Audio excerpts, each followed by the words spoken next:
M2 MacBook Air. I've been using this machine since July of 2022. I absolutely love it. This is my main machine for the YouTube channel, and I think you should buy the M2 MacBook Air, and here's why. So reason number one is going to be this design. Just look at this design. It looks like a MacBook Pro. It looks like the new M1 Pro and M1 Max MacBook Pros, and that's because it carries a lot of design cues from the MacBook Pro. First of all, if you take a look at every single corner, it's more squared off, and I actually like this design. We're getting MagSafe on the MacBook Air, as well as two USB-C Thunderbolt ports and a headphone jack on the right side for those who do use the headphone jack. I personally don't.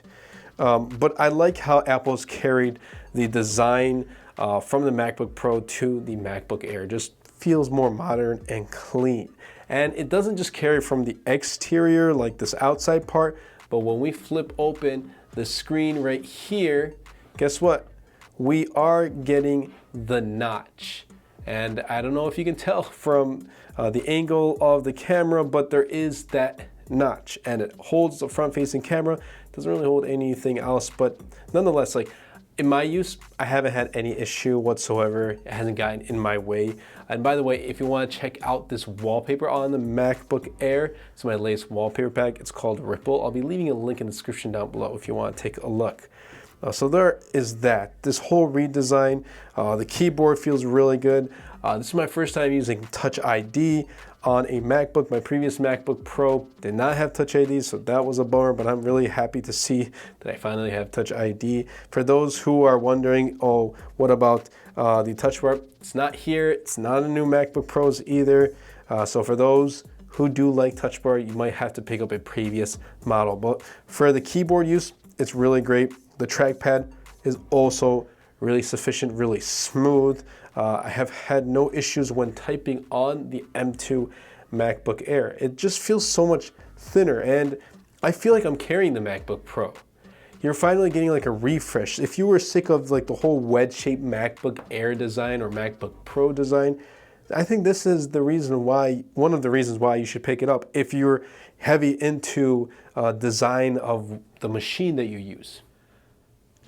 So number two is actually going to be the battery life. So with M2 comes battery improvements, and M2 also does bring some benchmark scores up and some, general day-to-day improvements. But for me, it was battery life, especially for my 2017 Intel MacBook Pro.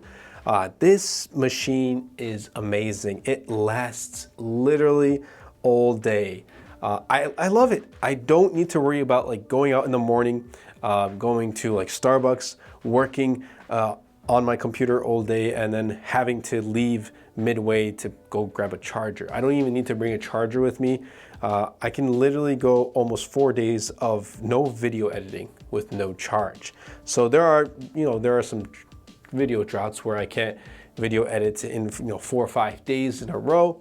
And in those 4 or 5 days, I don't need to worry about charging, because at that point, I'm just doing like Google Docs, Google Sheets, just doing some Zoom classes in here and there, but that's really it. The hardcore for me comes when I'm video editing, and even so, like my video editing is maybe 2 or 3 frames of 1080p video, so it's not too much. Like, I'm not really using up a lot of battery. And let's say when I'm done exporting a video, like I'm done editing and exporting a video, like after an hour of working, I'll be at like maybe 88, 89. So about 9 to 10%. Again, like my workflow is not really that heavy when it comes to video editing. So just keep that in mind. For others, it may be a little bit more. So when you're using it, just understand that it will vary from person to person. But in my use, and a lot of people who are picking up the MacBook Air are going to choose it for its battery life. And also MagSafe, I'm telling you, MagSafe comes in really clutch. You just magnetically sticks on there and you're all set to go. So reason number 3 is going to be for students. I'm a student myself. This is my 4th year. At the time of this recording, this is my 4th year. That's my last year. as a technology management student, I've been using the M2 MacBook Air. I originally bought the M2 MacBook Air specifically for the YouTube channel. And while I do all of my YouTube channel work and the business work on the M2 MacBook Air, I have decided to say, hey, let me try it out for school and see how it goes. So this does include writing docs, watching YouTube videos, Microsoft Teams meetings, Excel spreadsheets, PowerPoints, really anything like Zoom meetings, anything that comes to your mind as a student, I'm doing on here.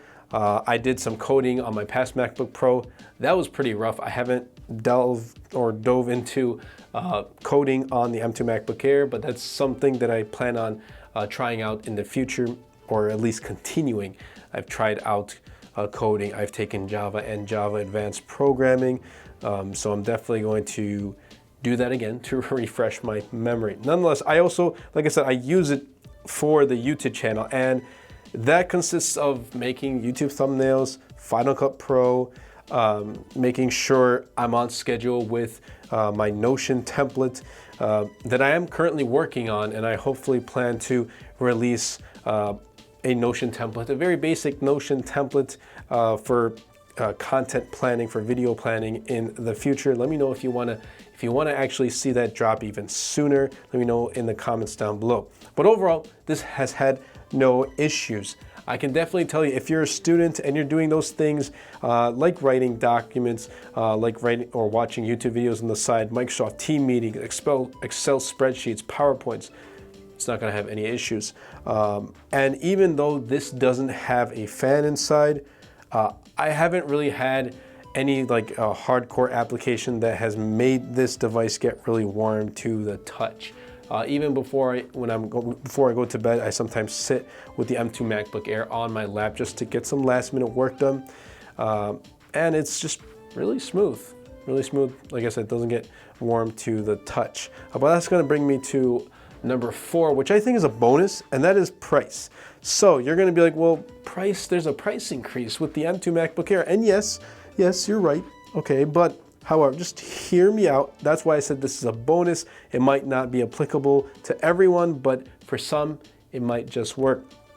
Now, M2 is an improvement over M1. Is it a huge leap? No, but it's a pretty good leap. It's still an improvement. So this base model is $1,200. And I have the base model too. 8 gigs of RAM and 256 gigs of storage. I thought it wasn't going to be enough for me. It's not, but it also is. Like, the RAM is not an issue for me. 8 gigs is fine. My ideal machine would have wanted to be like more than 16. That's okay. This 8 gigs is perfectly fine. And 256 gigs of storage, that's where I kind of run low, especially when I'm making videos. But for the average student, I think this is perfectly fine. Now, price. You can always find this on sale, and it frequently goes on sale for many devices and many machines, including the M2 MacBook Air. I'd always recommend waiting a couple months for the device to be out on the market so it goes out on sale. I've seen the M2 MacBook Air at the lowest of $1,049, so $150 off. Sometimes you might even find it maybe at $999 if you're really lucky, like $200 off. But for me, I've come across $1,049, so $1,050, many different places. So definitely be sure to check out Best Buy. I'll be leaving links in the description down below. Best Buy, Amazon, even Apple's own website to see if they ever go on sale. You're going to find M2 MacBook Air on sale sooner or later. Machines are going to go on sale at given periods, especially during this time. You'll find more and more devices on sale. So if we really want to calculate at $1,050, when the new M1 MacBook Air came out, that was priced at $999. So $50 more, let's say, just for reference, we're referencing the M1 MacBook Air's baseline price to the sale price of the M2 MacBook Air. I'd say it's an improvement. You're getting a redesign, you're getting really good battery life, you're getting an upgraded chipset, you're getting a really awesome display, just for $50 more. Again, it's not like the greatest reference, but just hear me out. I think price is good for this. I mean, if you're a student, there's paying $2,000 for a MacBook Pro and paying $1,200 for the M2 MacBook Air. Which one would many students go for? Obviously the cheaper price. That includes me. That's why I went with MacBook Air. Then again, you can find MacBook Pros on sale as well, and I'll be leaving links of those in the description down below as well. But yeah, that's it. Like, I've been using this since its release in July. I've absolutely loved it. I've had no issues. I've had no complaints, actually. I've really had no complaints with the M2 MacBook Air. It actually, with like all the downsides that a lot of people talk about, I threw those out of the window, because for me, it has gotten every single task that I needed to get done on the job. Like, right then and there, this machine got every single task I needed to get done at 100%. So I'm happy with the M2 MacBook Air. But that's really been it. I hope you guys did enjoy. If you did, be sure to super smash the like button, comment down below, and best of all, share this video because it really does help out the channel a lot and will help push my content out to more people. Anyway, that's been it for me. I'll catch you guys in the next episode.